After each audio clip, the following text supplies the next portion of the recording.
What's up, everybody? This is The Organic Guy. I'm at BIOFACH 2022 in Nuremberg, Germany. This is the summer edition, and today I'm super excited to be joined by Paul Holmbeck. I've had him in the podcast before, so we've talked a lot of things about policy. And I've just came out from a session where you're talking about organic heroes and some of the amazing work that you've managed to do with Organic Denmark. And the question is always, how did you manage to convince a lot of politicians, farmers to come on your side from an organic policy perspective? So it's something that a lot of people want to know. Can you share with us, how do you do that? Yeah, well, the work is really to talk about the why of organic. And what does organic do for farmers' livelihoods, for the planet, for clean water, for biodiversity, for climate?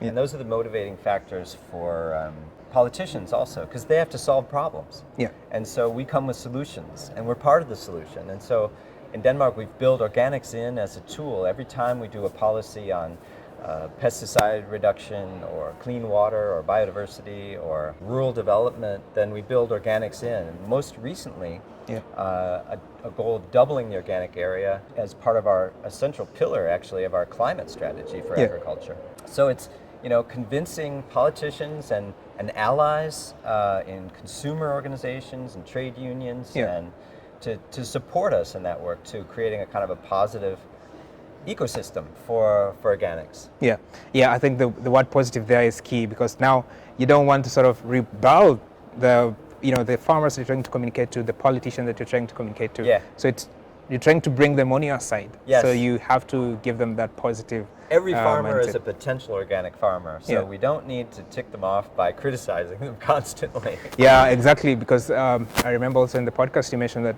these farmers actually interact with each other. They play together with each other. So you want to, make them be friends, as well as make sure that they receive the message that they want to receive. Exactly. Yeah. A very interesting point that you also mentioned when you're enacting this policy was that NGOs can be a force for good. Yeah. Right? And the other points about push for more organic procurement can be in the kitchen, in the hospital, kind of stuff. So can you talk about that also, and how that played a key role in terms of making organic to be an organic leader? I think it's really important that the organic sector, but also politicians, remember that they need to invest in the organic sector organizations themselves, because they're the catalyst for change. They're change agents that go out and create partnerships with retail so that organics is communicated better, and we expand product assortments. And actually, the food service area is another really good example where there's all these people out in the public kitchens and hospitals and schools that need to be trained. Yeah. And who's going to do that?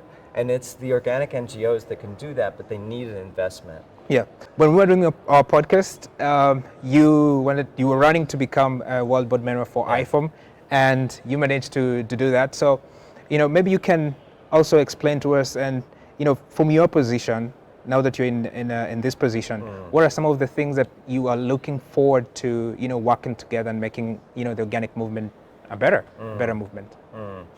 Yeah, I think the things that our IFOAM Organics International is working on right now is spreading best practice, not just from Denmark, but I was very inspired by the example of sustainable agriculture Tanzania and their work with organics. Yeah. So we need to spread best practice across borders, strengthening our organic NGOs in the way they're working with farmer training and market development and advocacy, also making policy.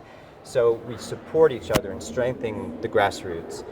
And then IFOAM is also working top down at the global level with the United Nations to get more and more recognition. And I think we've gotten more recognition for organic farming, agroecology, as part of the solution for climate, biodiversity, food security, not least. Yeah. And so it's at both top down and bottom up. And then the whole issue of organic integrity. We have examples of fraud. We need to fight that. Yeah. We need to have solid standards. So those are issues. They're not going anywhere. We need to keep working on those things. Yeah.